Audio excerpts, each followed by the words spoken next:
చంద్రబాబు నాయుడు గారు అబద్ధాలు అలవోకగా చెప్పగలరు. పదే పదే కూడా చెప్పగలరు. ఒకే అబద్ధాన్ని పదే పదే చెప్పి ప్రజలందరూ కూడా అది నిజమని నమ్మే స్థాయికి తీసుకెళ్తారు.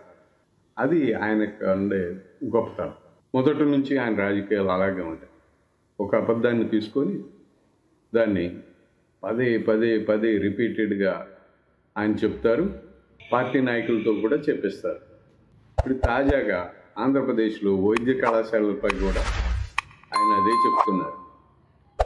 17 వైద్య కళాశాలలు ప్రారంభించిన జగన్మోహన్ రెడ్డి ఒక్కటి కూడా పూర్తి చేయలేదు అని చెప్తాడు. తమ ప్రభుత్వం వచ్చాక పాడేరులో వైద్య కళాశాల ఒకటి పూర్తి చేశామని చెప్తారు. మిగిలిన 16 అలాగే ఉండిపోయినాయి, పునాదుల దశలోనే ఉండిపోయినాయి అని చెప్తారు. ఆయన అదే చెప్తున్నారు రిపీటెడ్గా. ఆయన ప్రైవేటైజ్ చేయడం కోసం ఆ 10 మెడికల్ కళాశాలను ప్రైవేటైజ్ చేయడం కోసం ఆయన ఈ వ్యాఖ్యలు చేస్తున్నారు. వాస్తవానికి జగన్మోహన్ రెడ్డి 7 కళాశాలలు నిర్మాణం పూర్తి చేశారు. అందులో 5 కళాశాలలలో తరగతులు కూడా మొదలయ్యాయి.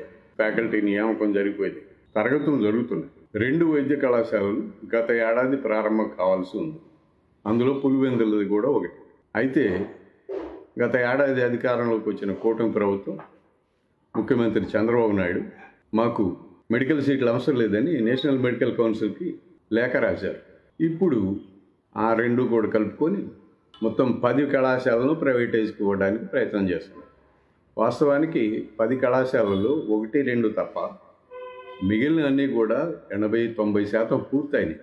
ప్రభుత్వ ఆసుపత్రులు పూర్తయినాయి, క్లాసులు తరగతి గదుల నిర్మాణాలు పూర్తయినాయి, కాలేజ్ బిల్డింగ్స్, హాస్టల్ బిల్డింగ్స్ పూర్తయినాయి. ఏవో అక్కడెక్కడ కొన్ని అసంపూర్తి కొద్దిగా ఉన్నాయి. అవి పూర్తి చేయొచ్చు ప్రభుత్వం. పెద్దగా ఖర్చు కూడా ఉండదు. 1000 కోట్లు పెట్టుకుంటే అవి పూర్తి అయిపోతాయి. ఈ సంవత్సరం కాకపోతే వచ్చే సంవత్సరం, ఆ వచ్చే సంవత్సరం, వరుసగా 3 సంవత్సరాల్లో ఎప్పుడైనా సరే ఆ కాలేజీలను వరుసగా ఒక్కొక్కటి పూర్తి చేసుకొని ఓపెన్ చేసుకోవచ్చు. అప్పుడు అది ప్రజలకు చాలా మేలు చేసినట్టు అవుతుంది. అట్లా కాకుండా ఆయన ప్రభుత్వం దగ్గర డబ్బులు లేవు అని పీపీపీ మోడ్లో ప్రైవేట్కి ఇవ్వడానికి ప్రయత్నాలు చేస్తున్నారు. విచిత్రం ఏంటంటే సరిగ్గా ఈయన ఈ ప్రయత్నాలు మొదలుపెట్టినప్పుడే కేంద్ర ప్రభుత్వం ఒక నిర్ణయం తీసుకుంది. దేశవ్యాప్తంగా వైద్య విద్యను మరింత చేరువ చేయడం కోసం, ప్రజలకు మరింత అనుకూలంగా అందుబాటులోకి తీసుకురావడం కోసం 15,000 కోట్ల రూపాయలు, 15,034 కోట్ల రూపాయలుతో ఒక పథకాన్ని ప్రారంభించింది. చంద్రబాబు నాయుడు గారు ఇప్పటికైనా సరే మెడికల్ కాలేజీల కోసం, మిగిలిన 10 మెడికల్ కాలేజీలు తను ఏదైతే ప్రైవేటైజ్ చేయాలనుకుంటున్నారో ఆ 10 మెడికల్ కాలేజీల కోసం ఈ పథకంలో నుంచి, కేంద్రం నుంచి డబ్బులు తెచ్చి వాటిని పూర్తి చేయొచ్చు. రాష్ట్ర ప్రభుత్వం అయినా పూర్తి చేయొచ్చు, లేకపోతే కేంద్రం నుంచి నిధులు తెచ్చి అయినా పూర్తి చేయొచ్చు. ఈ రెండూ చేయకుండా పూర్తిగా వాటిని ప్రైవేట్కి అప్పచెప్పడం అనేది చాలా అసంబద్ధమైనటువంటి నిర్ణయం.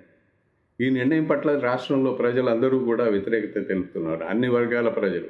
ఎందుకంటే ప్రభుత్వ చేతిలో నుంచి కాలేజీలు ప్రైవేట్ వాళ్ళకి వెళ్ళిపోతే వాళ్ళు ఎంతెంత ఫీజులు వసూలు చేస్తారో, ఒక్కొక్క సీట్ని ఎన్ని లక్షలకు, ఎన్ని కోట్లకు అమ్ముకుంటారు అనేది అందరికీ తెలిసిందే.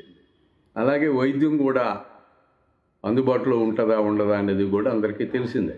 అందువల్ల ప్రజలందరూ కూడా దాన్ని వ్యతిరేకిస్తున్నారు.